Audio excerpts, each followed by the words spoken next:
Did you ever have those moments when you desperately were trying to hang on to something that just continued to elude your grasp? It was just like a slippery little fish, just like slipping away each time. I think that is because God's highest form of love is taking away the things that you don't need. You said yes, God said no. You said yes, God said no. Yes, no. Yes, uh-uh. And this is how we begin to grow and mature in our lives. It's going to happen one or two ways. The first way is we're going to say, okay, this is not meant for me. If it was, it would be here. Whatever's meant for me won't pass me by, etc. The second way, you're going to beg, you're going to cry, you're going to hold on to something that's not meant for you. You're going to be caught in all kinds of nonsense, no joy, no peace of mind, no happiness, when all you had to do was let it go. Alan Watts has this great speech on letting go, and in it he says, memento mori, which means be mindful of death, which means everything must die. When I think about that, that means even situations, everything must end. You should never hang on too tightly to anything.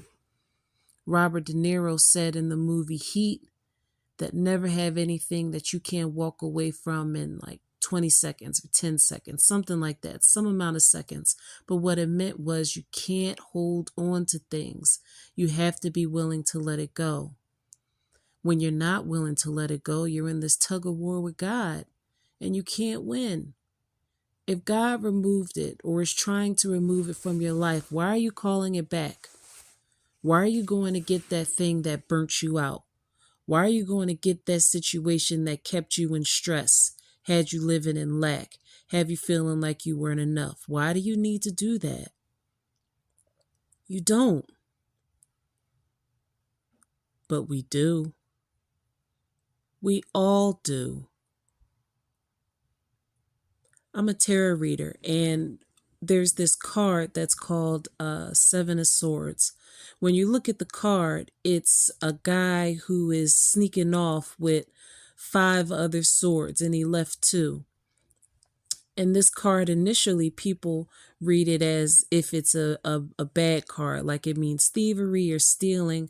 But whenever you look at a tarot card and it has a yellow background, like, a bright yellow sunny day, that's actually an omen of good things to come. This card actually means, first of all, this card is one of the highest cards, if not the highest minor arcana card in the deck, which means that it's really, really important. And then this guy is walking away, sneaking off in broad daylight.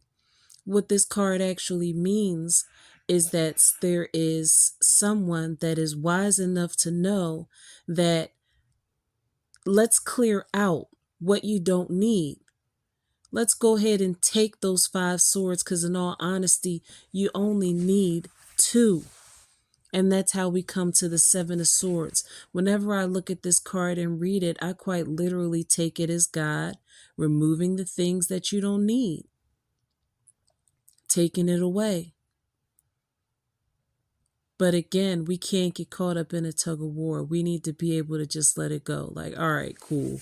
You took it. I must not need it. But isn't that so hard? I'm sitting here like that's so easy. You had that 6-figure job and you lost it. God took it, you didn't need it. But you get stuck. I know I did, at least, got stuck in a trap of, okay, well, if it's not that, then what is it? It ain't this, it's that. It's not that, it's this. What am I supposed to do now? How am I supposed to survive? How do I go on with this absence in my life, with this void? The great news is it's not a void. God will always backfill the voids. To backfill means, here's an example. Let's say you have a plant and you grab the plant and you pull it up by the roots and it leaves like a little divot or a little dent in the ground because you took the whole thing up. The plant, the stem, the flower, the roots, it's all gone. It's in your hand. It's in the trash, right? And so what God does in that situation when he has to grab something out of your life like that is he goes back over it and he fills it up with dirt. Or he puts some new seeds in there, something. It's called the backfill. You won't be left empty if you let God just go ahead and do his thing. That's it, bottom line. We can't get caught in this thing of, we want it so bad that we're going to hold on to it hell or high water. It doesn't matter if it hurts us, abuses us, isn't right for us, is not keeping us in our destiny, is not having us on our proper wavelength, whatever. We're going to hang on to it because we're being stubborn, or we just want to make sure that we are not giving up too soon, or that we are, not being embarrassed, because sometimes you can be so embarrassed if you let something go or lose something that you rather hold on to it and deal with the loss of your dignity. I was going to say the indignation, but it wouldn't come fast enough. But just, you have no dignity in the situation because you just are giving too much of yourself without any sort of barriers up. That's not helpful. Who does that help? Who does that help? This is what I would like for you to do. This is something that I had to do. Do your best to go with the flow. That's it. I've been listening to a lot of Alan Watts lately, and I actually put his video up on my other channel. It's called Lead and Love Motivational. And one of his whole things is just go with the flow. He's talking specifically about death, like we all have to die. Everything dies. It's undefeated. You can't get around it. You will die. But in that, when I think about it, it's like every situation will die. It will all come to an end. Everything ends. It grows, it changes, but first it has to end. You're looking at a person one way, that has to end. You look at them a different way. You're at a job doing one thing, that has to end, even if you get a promotion or you walk away or you let go.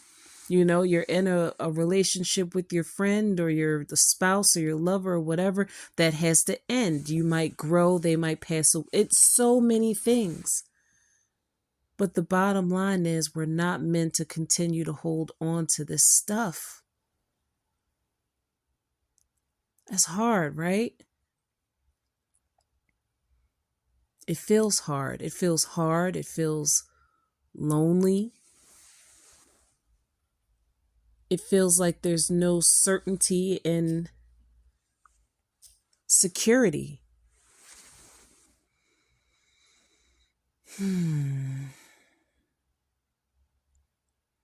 I don't know. The only thing that I do know is that the more we resist, the harder it is.